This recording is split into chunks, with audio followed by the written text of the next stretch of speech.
What are we supposed to be talking about? Are we supposed to be talking about something? That's going to be the opener.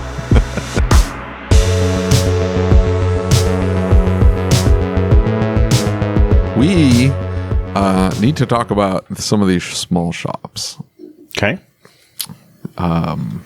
They are a mess. So we're doing these videos with Cecil, and it's great information, and we're going over financials, and we've gotten a lot of great feedback from shops that are saying, hey, I didn't have this information, and I'm glad I have it now, and all that is great, but everything is contingent on the shop being at a certain level of professionalism, and most shops are not. The reason why that shop is what data are you using to say most shops aren't? It is entirely my own experience. It's my truth, Lucas. It's my truth. This is what we go by nowadays. It's 2024. I just can make up whatever I want and say that's my truth now. So if you notice, those posts typically happen on Sundays, and I sit around and I get bored, and I'm like, you know what I'm going to do? I'm going to toss a little fire at Dutch. I'm just going to toss something that's going to set Dutch off, right? Yeah, there you go. And so he starts commenting, and I word things. And look, don't get me wrong. I was being honest in what I was saying, but I word things in such a way that Dutch can't stand it, because Dutch is very, very much about the exact word you use at the exact time and the exact spot in the sentence that you use that word. It has to be appropriate. It has to be. He's not overly, well, sometimes he's overly pedantic, but you make it woo-woo enough that it sounds flowery and like, yeah, I agree with this, because nobody actually thinks about any of the implications of agreeing with you. If this is true, then it messes a whole bunch of other stuff up. Nobody thinks about that. They're just like, oh, this sounds good. Yeah, I'm going to like this. Blip. Well, anyway, and so I wasn't even referring to truth was perspective. Truth was perspective. Okay. And I knew that, but I also knew that Dutch, if I said my truth, that's all I knew. Like, I didn't have to. And so he's like, you didn't write this just for, and like, I can see his wheels start turning, right? I can see him recognizing, wait a minute, he's right. This does happen every Sunday. Wait a minute. He does. Oh, so, man. When I first opened my shop, this is like 2013, it was me and a technician. And I remember him telling me that he goes, hey, my girlfriend's been trying to schedule some work. And I go, oh, okay. And he goes, but she says you never answer the phone. And I had a bad habit of picking up the cordless and putting it down and then walking away. And then the next time I would remember I don't have my phone is when I hear it all the way across the shop ringing, and then I would run to go get the phone, and they'd hang up by the time I'd get to the phone. And in my mind, I don't know why I didn't think about calling them back, but I would go, oh, they'll leave a voicemail if it's something important, or they'll call right back. I don't know how many phone calls I missed. And that's what I'm talking about, not answering the phone. I've called shops and they don't answer the phones. Have you ever done that? You call the shop, for sure. They don't answer the phones? For sure. And you know, here's the thing is that when you start, nothing seems like that big of a deal, right? And then as things progress, you turn into this anxious ball of worry about all of the things that do matter to your business, right? And so answering the phone, responding to the emails, responding to the text messages, each part of this, making sure there's not greasy fingerprints on your client's vehicle, making sure we're communicating with the client. There's so many aspects of this, and you're exactly right. And I think about this all the time, because one of the things that stands out to me is there's a lot of consumers in my neighborhood who will go to a shop that could be a dirt floor shop that has no diagnostic ability, no diagnostic tools or testing tools, has techs that are paid cash money, right? They're not actual technicians. They've not been to training in years. They're really good at changing parts, right? And you know, I talked back and forth. Braxton asked me yesterday. We were chatting, and he was asking me to do an interview with him for Auto Repair News Today. And he said, hey, this automatic braking rule that's being, it's already being implemented, but they're stepping up the credentials or the requirements of this rule. And he said, what does this mean? I said, well, it means we have to have higher skilled technicians than what we've conventionally had in the past. And I know that's going to upset some people, but I'm telling you, like, I've been in a lot of these shops. There's trash on the floor. There's stuff piled up in the corner. There's dust on everything. And they're really busy at just getting the car in, getting the car out, getting the car in, getting the car out. Professionalism to them didn't play into the equation. What's my job? It's to fix the car. I'm not even and talking so my point in about- saying that is when it comes to the emergency braking thing, right? The type of technician that works in those shops is not going to be able to process and adapt to this new technology in that shop. I'm not saying something about that human being. I'm saying that in that shop, in that environment, with that type of tooling, with that type of training, it's going to be a real challenge. Now, is it 20 years out? Yeah, probably. But there's cars with that technology that come into my bays every single day at 12 years old. What are these shops that aren't professional going to do to handle that? I agree with you, and I think that basis of professionalism is where the industry gets its reputation. The shops in the industry do kind of have a bad reputation. I think that's where the reputation comes from, is that absence of professionalism, that absence of care. And for me, it's not even necessarily it's an absence. It's a focus on, I'm going to do what I know how to do, and that's fix the car.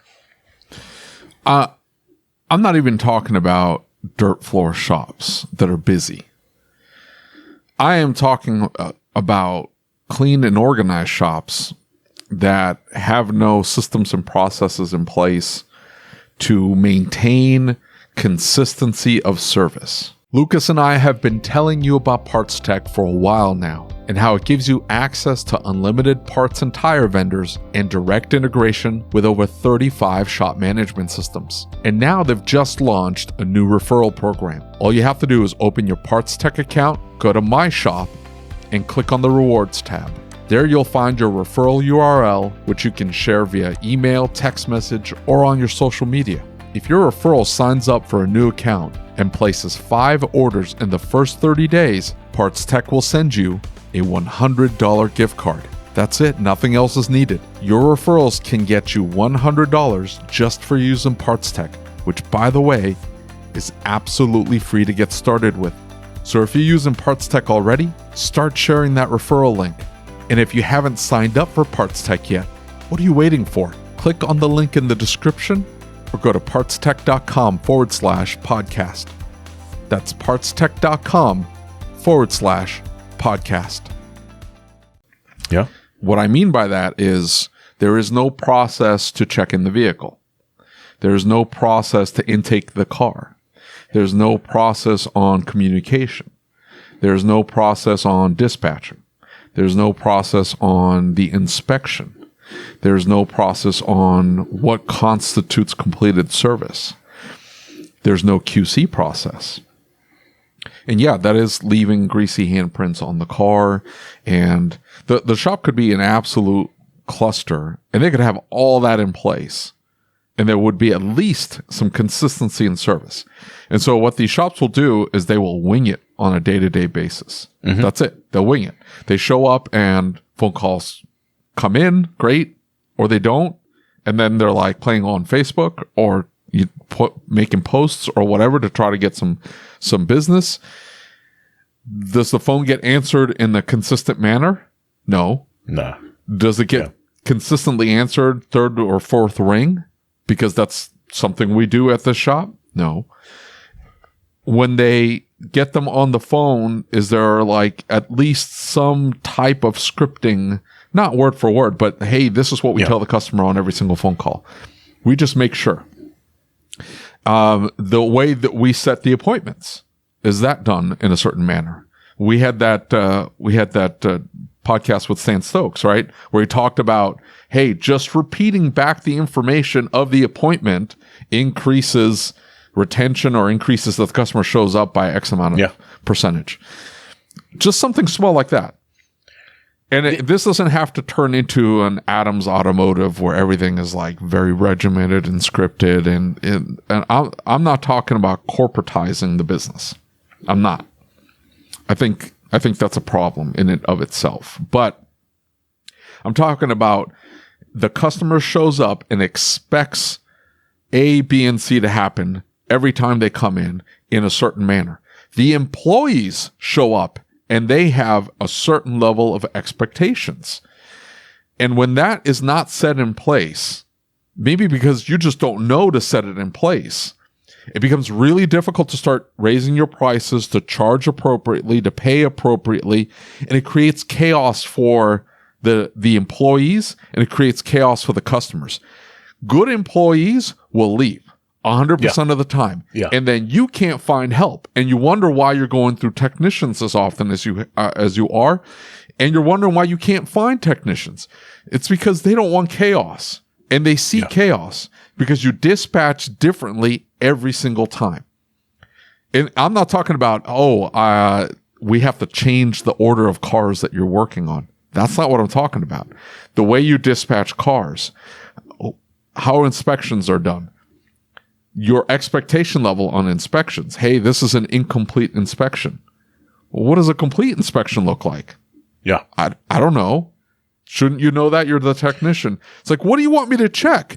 And I'm talking about as detailed as you want them to be. In other words, if you want the front left control arm checked on every car, you need to put a line item on there that says front left control arm and bushings and ball joint, so that the technician knows that gets looked at on every car that comes in the door. And then you have an order to your schedule. In the mornings, we do our inspections first thing. That's the first thing everybody does. We stop. Inspections get done first. I can't sell work without inspections. If there's nothing to sell, you don't get any work to get dispatched, or you don't have any work dispatched. Nobody gets paid. And you got to have inspections. It's these little things that impacted my business to the point that it got where it's at now, right? You're exactly right. We always do our evaluations first thing in the morning, especially in a small shop, right? Because you don't have the bandwidth. And so you always do the evaluations. You always get the cars that are being worked on out, right? Because each one of those bays has a certain dollar amount that it's worth every hour, every minute, every second, right? And it's a lot more than you think it is, especially if you've got a car that's sitting in there for 2 or 3 days. And so it's little things like that, especially when you're in a small facility, that just absolutely eat up your chance at generating enough revenue to turn it into an actual business, right? And so I see a lot of shops that sit around and play. And I know that's going to hurt some feelings. That is exactly what they do. They show up to hang out. Yeah, exactly. And they're not actually running a business. And when you make that shift, right, especially from the owner's perspective, life gets substantially better when you start putting some of these simple things in place. But David, the thing is you don't know what you don't know. I don't know about that. It doesn't get better. I don't know about that. It does. It gets different. It gets easier to manage. It can be stressful. It's stressful when the process doesn't get followed. But I'm going to tell you something. They don't know what they don't know. I invited my friend Tobin to the shop, and Tobin came to the shop. He'd been working with a coach. He had not seen a lot of growth. And I said, dude, I'm concerned because you're spending $1,200 a month with a coach. And it's one of those group coaching deals. I'm not a big group coach kind of deal, because I think that we're all in a different place. We all deal with different problems and we all face different challenges. They may be similar, but group coaching is really tough to accomplish what that one-on-one coaching did for me.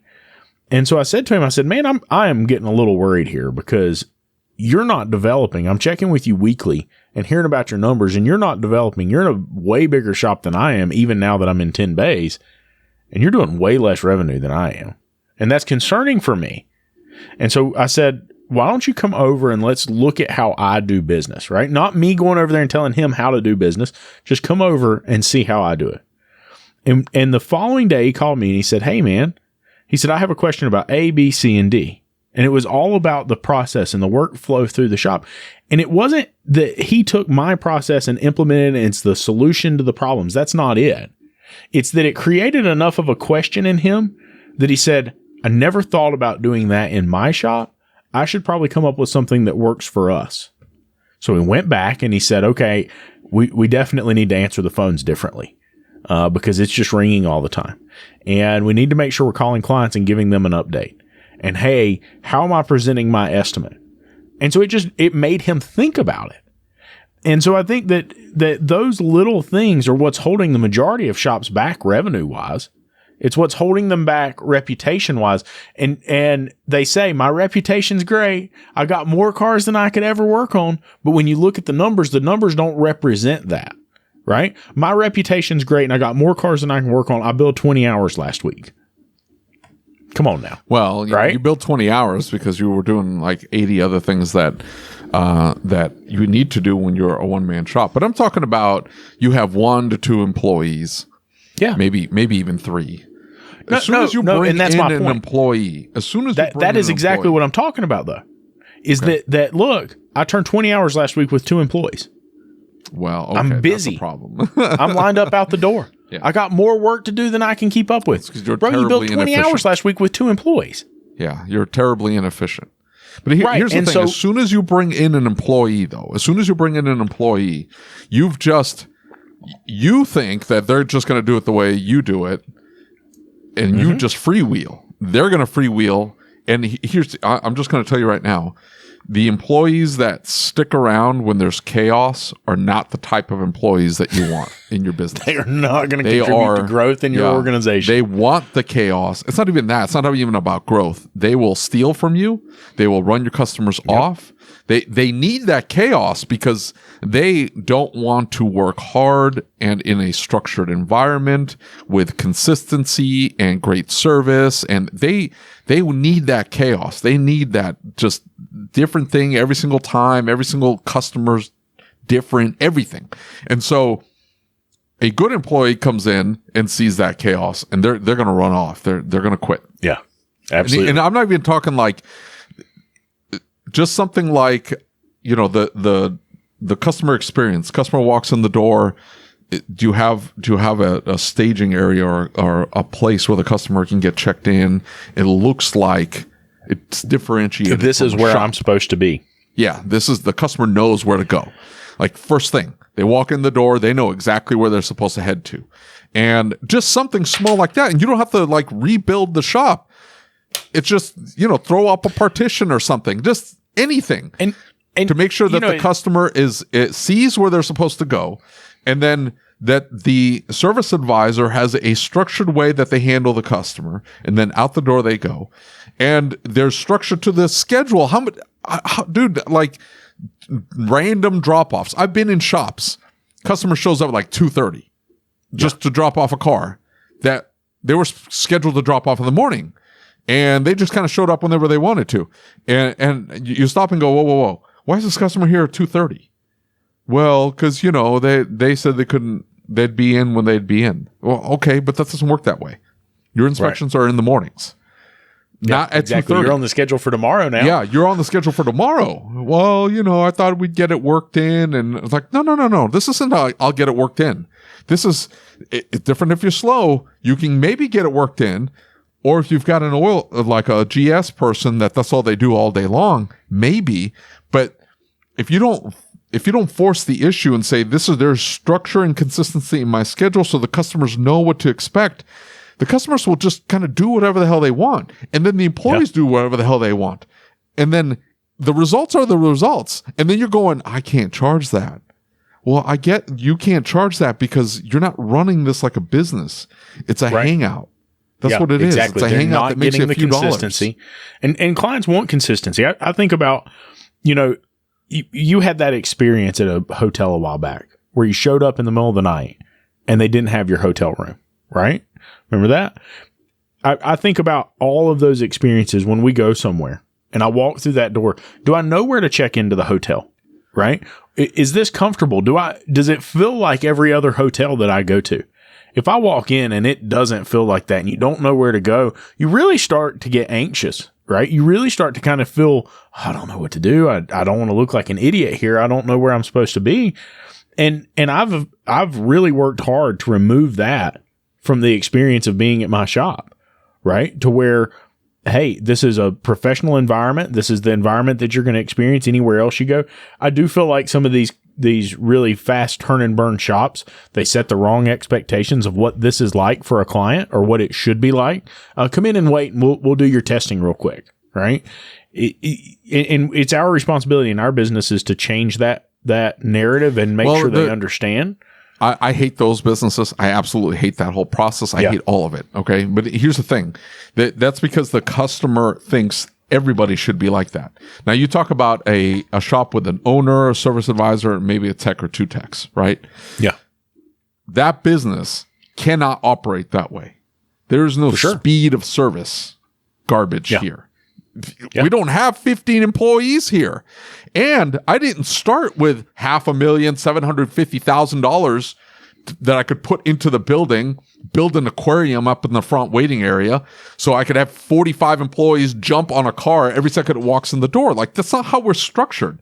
So that needs to go right out the window. All of that. Yeah. And so the customer needs to understand that, hey, this is a different deal. It's a different experience. And you need to communicate a differentiator there. Yeah. But you can't do that if you're showing up late.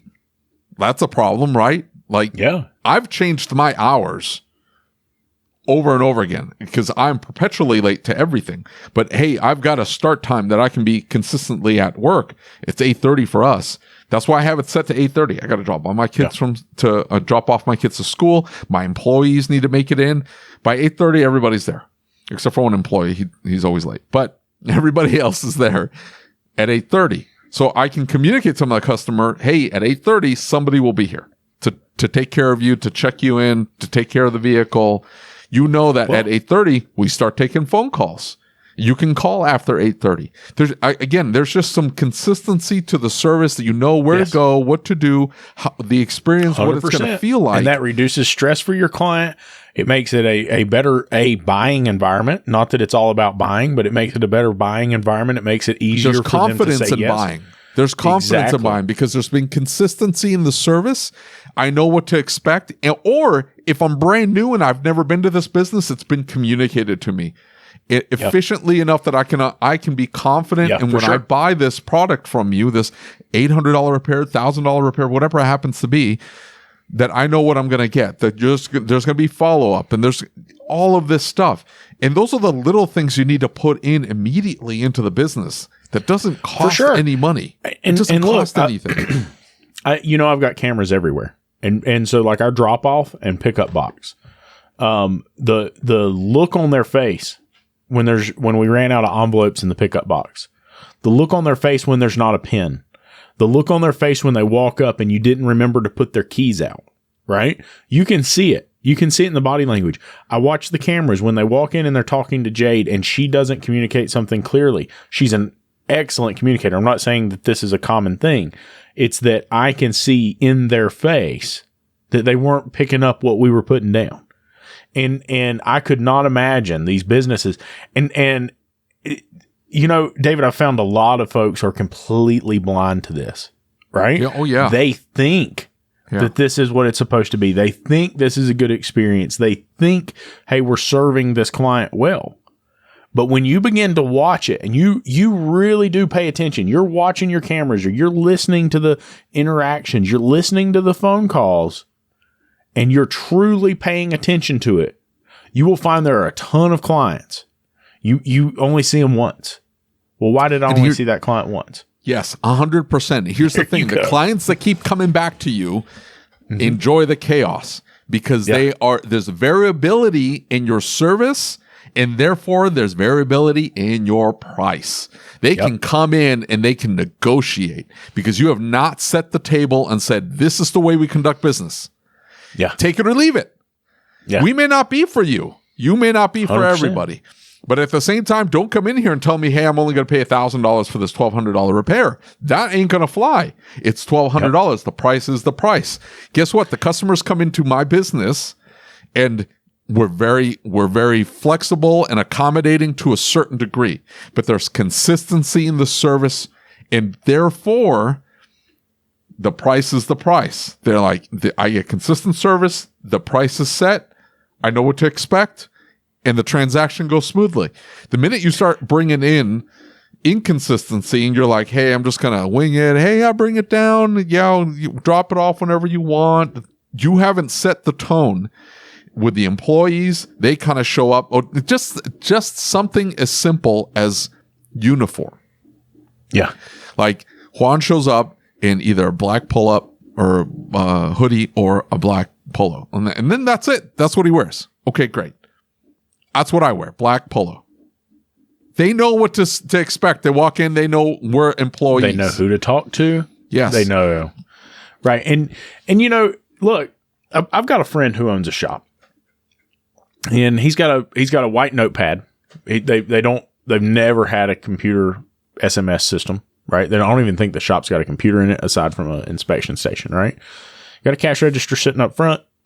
Client comes in. We write down on the schedule, just this white notepad, when they're going to come in. We write down, hey, come in. We didn't talk to them about price. We didn't talk to them about time. We didn't talk to them about anything. The tech looks at the car, calls and says, this broke. There's much fix. They say, okay, hang up. He orders the parts. When they get there, they pull it in and they fix the car, right? Now, his argument to what we're talking about right here is I've made a living doing this for years and years and years. And I'm happy. And I don't have to be at the shop. The shop just does what it does. But it's very limited on who would be able to work in that shop and command that system and provide that experience. What do you say to the people who say, this is what my client wants? What do you say to them? The problem with saying that it's worked for 30 years and that's the way we've always ran it. Okay, that's great. The cars are not the same as they were 30 years ago.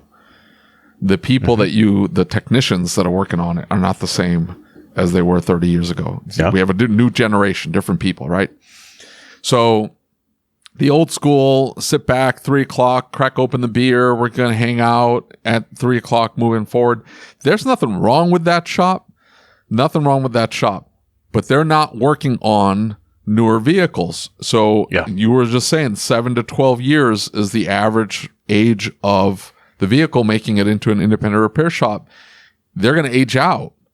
Yeah. And in 7 to 12 years, maybe starting as early as like 2017 or maybe 2019. So what do they have? 3 to 5 more years left? And all of a sudden they're going to see a different class of vehicle walking into their shop and they can't fix anything on it. Just something like brakes. We had a almost brand new Silverado with completely destroyed rear brakes. And the service information's like, hey, the brakes come on when they want to. While you're servicing the brakes. Yeah. So make sure you do A, B, and C. Now they think that they're doing a regular brake job. They don't realize that these brakes activate on a whim if you don't have all these safety measures put into place. On top of that, we were doing rear brakes, so you got to recalibrate the parking brake assembly. That's a whole thing, right? And then you have a Chrysler, and it doesn't calibrate at all, and it blows up the computer, and now you got a problem. The cars are getting too complex, even for something as simple as a brake job. So those people are not going to be in business. And that's the problem. It's like, hey, you can't keep running the business like you did 30 years ago. It's not the same industry. Are we fixing cars? Yeah, but the cars have changed so much. Everything has changed on the car so much. It's gotten so much more complex. So now it requires a level of expertise and professionalism in order for you to command the prices that you need to in order to buy the equipment and the service information and attract the technician who can fix these cars. That's the problem. I'm not going to disagree with you, but what they're going to say is, and I've talked to them about this, is look, we heard the same thing about fuel injection. We heard the same thing about all these other things. It was talking about the emergency braking deal. And I said, because it's a federally mandated technology that's going to be in this automobile. Now, if you work on it and it doesn't work like it's supposed to, right? Even down to tread compounds, right? I was reading through some of the legislation in this and the requirements. And so you have to be able to avoid a vehicle collision at this certain mile per hour and do this, that, and the other. Holy cow. Hate to tell you, you're not going to put a set of Ironman tires on this car and be able to achieve the same performance that you achieved with that. Well, where does the liability lay now? Well, it's the same way as that Eagle dealership thing, where the guy, they John didn't Eagle follow. Collision, Yeah. They didn't follow the OE spec to the T, and then the guy was on the hook for the guy's leg injury. And they say, well, this never happened to me. This never happened to me. It's never happened before. It's not going to be. But the technology is changing at such a pace. You're right. That shop is not going to be able to work on some of the things that are going to be coming in the door here in a short few years. This is beyond. Right? This is way beyond fuel injection. This is beyond fuel injection. For sure. I don't even know. This is beyond fuel injection. This is beyond OBD2 or switching over to OBD2. Yeah. This is a completely different level of technology being jammed into these cars and piecemealed into these cars too, because it's not even the manufacturer developing these systems. They're buying the system from somebody and then jamming it into the car. Hell, they don't know what the hell's in the car. Right. So we have to figure it out. We have to be able to figure it out. So just your general run-of-the-mill services are no longer going to be able to be done by these shops because they didn't want to adjust their businesses to something that allowed them to then command the prices that they needed to in order to keep up with technology. I've fixed a number of cars now that came from a oil change facility. That's all they do is oil changes, right? And filled the wrong fluid, put the wrong fluid in, overfilled the fluid. Hey, knocked this part off, and now the car is screaming and crying about something. You knocked a part off? Well, yeah, there's this sensor that's mounted to the front of the bumper, and when we pulled it on the pit, it caught and it pulled this thing off. And it's things like that I guess awaken me to the reality that the auto repair industry can't be what it once was. The consumer won't accept it. Okay. Years ago, you brought an old 1997 Chevrolet pickup into the shop, and if everything wasn't just right, man, the fuel trims could be almost 10% out, 15% out. It wouldn't, you know what I mean? You're not even going to get a check engine light. And so it wasn't as precise. It wasn't as critical. There was flexibility and variability in servicing that automobile and how you explained it to the client. There was flexibility. And I'm, Rena, who does the coaching for Jade in the shop, the service advisor coaching, she was showing me the California Bar Service Advisor manual, right? Because they have a crazy list of rules. And it's like, you can say this, but you can't say that. And you can say this, but you can't say that. As bad as I hate to say this, I know it's going to make you sick at your stomach. But what you see in California tends to spread around the rest of the nation like wildfire. It's because they move out of California and move out here. Sorry, David. Right. And so they expect that other places. And so you see that mindset or that policy adopted elsewhere. Answering the telephone, yeah, bring the car in. Not talking about the price up front. Hang the phone up, the car shows up. Well, $170. Oh, you didn't tell me. But those communications, those protocols, hey, Mrs. Client, I do need to make you aware of a safety system on your automobile that's not functioning as designed. Here's the information about that, right? And this transference of information and data, when you're talking about some of the systems that are in a modern automobile, is not the same thing as it was 10 years ago. And I just think that these guys that don't have a policy, a procedure, a standardized way of doing business are opening the door for something to go wrong. And I heard tell of a guy who has a service advisor. The guy didn't show up for work. Service advisor sitting out here in the middle of the floor smoking a cigarette and like, well, where's your technician at? I don't know. He didn't show up. Well, what about your appointments for the day? Well, they canceled, right? And all of a sudden, like, you see this completely different experience on the front counter. Dude, I'm telling you what, you walk in my front door, my service advisor does not have a cigarette in their mouth. They stand up, they greet you, and they say, good morning. Thank you for coming in. How can I help you? Right? Great. Well, let me tell you about our process and our policies and procedures so you understand what this experience is going to be like, because I want to make sure we're all on the same page. And so they come in, they create the appointment, we get them in, they approve the initial charge, they have to sign off on it. Right? In North Carolina, okay, you're not allowed to drive their vehicle because you're not insured until you get a signature. You have up to $350 without a written and signed estimate, but beyond that, right? If you bill somebody over $350 and they take you to court, you got $350. If you don't have a signed copy that you can prove they signed, you don't get any money, right? They can charge it back if they want to. They can take you to court and you owe them money.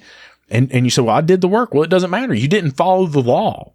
There's a process that's mandated, but less than 10% of shops in North Carolina know about that law. And so to me, it's like, guys, and I talk to shops all the time through ASTA and through all the stuff that we do where I travel all around. Guys, do you know about this? No, I didn't know anything about that. What about storage?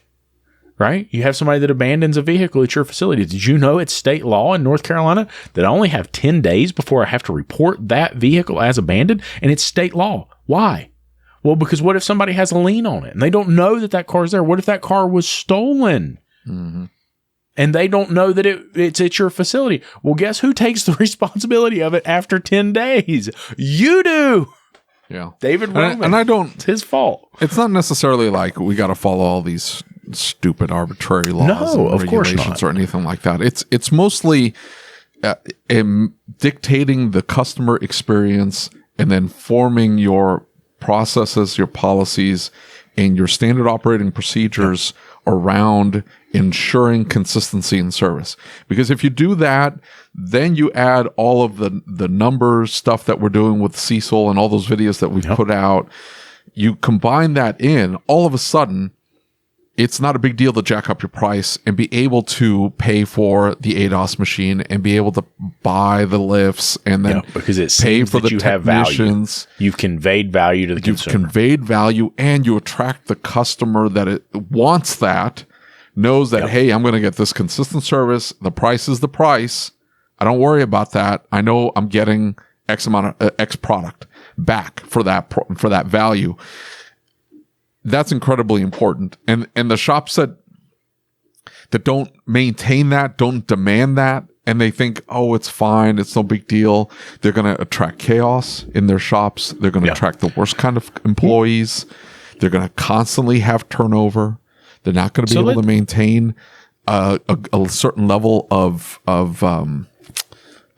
relevancy in the industry because they're not going to be able to afford the right technician, the right employees, the right equipment, yada, yada. So let's talk about what these things are, right? And maybe I'll share what my workflow is. Maybe you share a little bit about what your workflow is. But let's talk about what is this professionalism we're talking about. You talk about answering the phone, a consistent way to answer the telephone. It's not so loud in the background that they can't hear. It's not difficult to hear you on the telephone. Have you listened to your phone calls and made sure that right? I've called shops that their phone is staticky and it's the phone itself. And so they can't understand what you're saying. So I answer with my cell phone a lot. So sometimes but you can still answer hear my car. But here's the thing. Like we have a virtual attendant. So when they call, it picks up immediately and lets them know, hey, you're calling this business. Thanks for calling. We're operating these hours. This is where we're located. I appreciate you calling and hang on real quick and we'll be right with you. And then it plays a hold music. All this doesn't cost very much. Like the VoIP gives you the auto attendant. It can hook you up with all that nonsense for what, $100, $150 a month. And then the hold music, you can get that done for like $400 to $600. You can get it for way less than that. Really? You can get it way less than that. I paid like $400. If you record your own messages and then you go to Music Bed and you download. Oh, Dad, if you do it yourself, you do it for nothing. Yeah, it's super cheap. But I'm saying like if you want a professional voiceover person to do it, it's $400 to $600 to have that done, and maybe update it once a year or maybe every couple of years. So you're talking $25 to $50 a month that you're going to end up paying to have this like professional hold music playing. Yeah. And then from there, it's just maintaining some consistency in the way you disseminate information to the customer. This is what the check-in process is going to look like. This is what the inspection process is going to look like. Here's how long to expect your car to be with us. And hey, you'll get this report at this time. Guessing that, but we tell them, hey, I tell them you're going to hear back from me at right? You're going to hear back from me and so I let them know, hey, you're going to get a report. It's going to have pictures, videos, documentation from the technician that helps you understand the overall condition of the car. A little bit later in the afternoon, you're going to get an estimate. We're going to give you a call first and go over those findings, and we'll send that over to you, right? And so when they come in, what am I doing? I've got an estimate for servicing their automobile. If it's an oil change, it's an estimate for an oil change. If it's a testing routine, it's an estimate for testing routine. They are not walking into my door and walking back out after dropping their car off and not knowing what to expect when they come pick the car up. Here is your total right now. It will not change until you authorize something. The only thing it can do is go down. It will not go up 1 penny, right? Because I am very, very intentional about spending your money while your vehicle's at my shop, right? Yeah. I have a signed repair order. Why do I have a signed repair order? Because now my insurance covers your automobile. It gives me permission to drive your automobile. I get pulled over. I'll never forget. I got pulled over in this guy's car one time. And when I pulled off the side of the road, I hit a bump and a crack pipe rolls out from underneath the seat. Now, I knew the sheriff's officer that pulled me over, and he's like, hey, is this your car? And I said, no, I'm working on it. Here's the repair order. And I said, by the way, this just rolled out from underneath my seat. And he said, I would kick it back under the seat, not tell anybody if I were you. And so I kicked it back under the seat, you know? He's like, I know it ain't yours. Go on, you know? But there again, I'm wearing a uniform, right? I'm in this client's vehicle. I've got a uniform. I've got a copy of the repair order with me. Not a t-shirt. T-shirts drive me nuts. What, yeah. Who does that? Where's the t-shirt? Holes in the t-shirts. Yeah. And so, or like, have you seen the t-shirt with the like super dirty jeans? Like destroyed ass jeans, like all ripped up and dirty. Now, hey, not fashionably ripped up like Kieran O'Brien says that is not fashionably that's ripped the new, up. I'm talking about no. The new greasy ones, they're trending. If you don't lean up against something and leave a print, they're not greasy enough. Okay, but it's it's not that expensive to buy like pants. You see, like one of the black first pants, things gray we pants. did, one of the first things we did is we got uniforms. I had t-shirts. I've done all this. That's what I'm telling you. Like I've done all this, and I'm just telling you, it was a nightmare. Would I ever go back to that? Hell no. Hell no.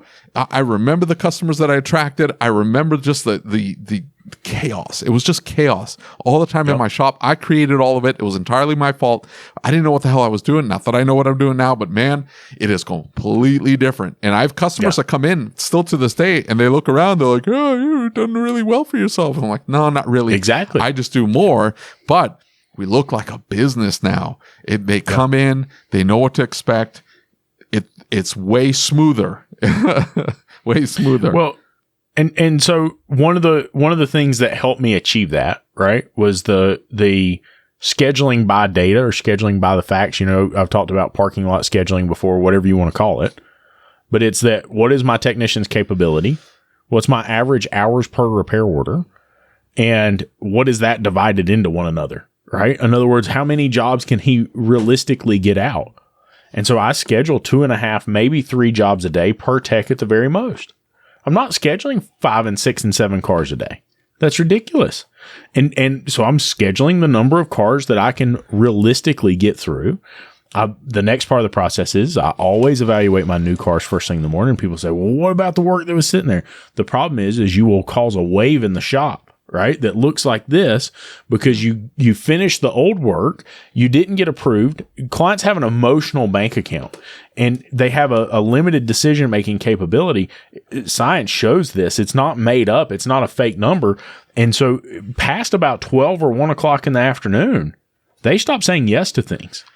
And so if you're calling them past lunchtime to tell them about their car, they're already freaking out. I need my car. I need my car. I need my car. And so you create this wave in the shop. Well, we finished this other work. We didn't get approvals on this work because it didn't get looked at till late in the day. Yeah. And so we affect the workflow and the distribution in the shop. Who does the testing in the shop? Who's capable of what? How do I dispatch the strings? And so I evaluate new cars. I order my parts once I'm approved. I create an estimate. I send them the estimate. They know what their total is. The last thing I say to that client once they give me approvals is, Mrs. Client, your total today will be $2,754.33. That will not change unless I speak to you first. Does that sound accurate to you? Yes. Boom. Right? I don't call. I say it very clearly. Out the door price. Right? Yeah. tax, everything. And so what am I doing, David? I'm from experience, from the things that I've had people scream at me until they're spitting on me. Yeah.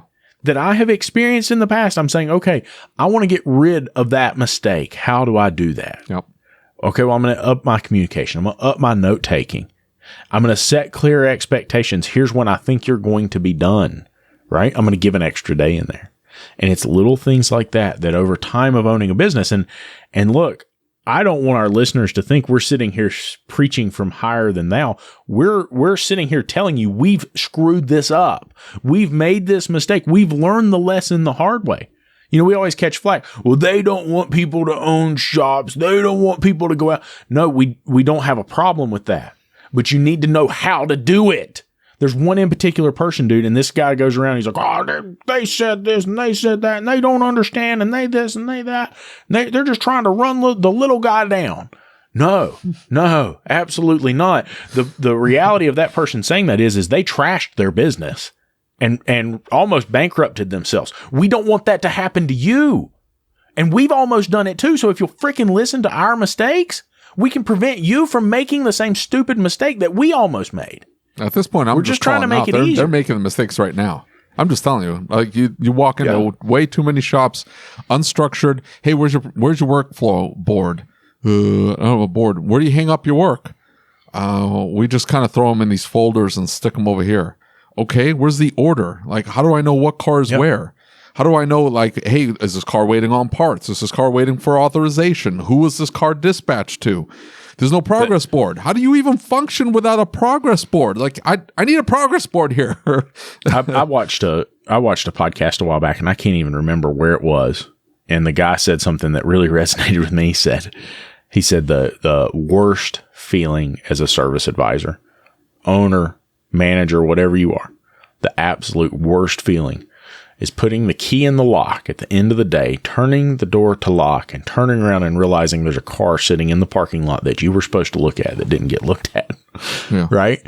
And nobody updated the client. Nobody checked in on it. Right. That's a really hard feeling. To do. I'll be honest with you. I don't think I've ever done that because I freak out about every car. But if you have at least a system and process in place, you know, every car's been looked at. Every car's been we run a lot of cars. I've had it happen. I've had it happen to where in the middle of the day, and it's usually something like they drop it off and they don't put the key in the drop box. Yeah. They left the key in the car.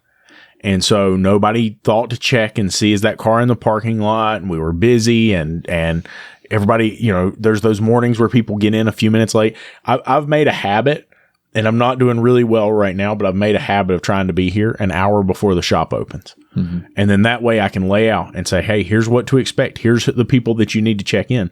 We've got a whiteboard over next to the check-in area. And it's like, these are check-ins. These are waiters. These are people who need loaners. These are cars that need to go at this time. And here's what's up. And here's, you know, so it's all laid out and everything has a place.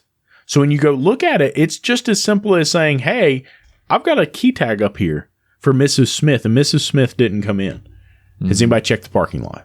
Because that's the process. Go check the parking lot. Her appointment was at 9 a.m. By 10 a.m., if we've not checked the parking lot, we didn't follow the process. Yeah. And it's things like that, man. I'm telling you, those are the ones that hurt me bad. Those are the ones that I wake up in the middle of the night and I think about that client that's never coming back because of the stupid thing that I did. Yeah. And I was wrong. I can take the bad reviews for an unrealistic client. You know what I'm saying? Yeah. Like when the client's completely unrealistic, I can be like, you know what? That's okay. I will wear that with a badge of honor. When I've messed up, man, I wake up and think about those stupid things in the middle of the night. Like, I can't believe I did that, you know?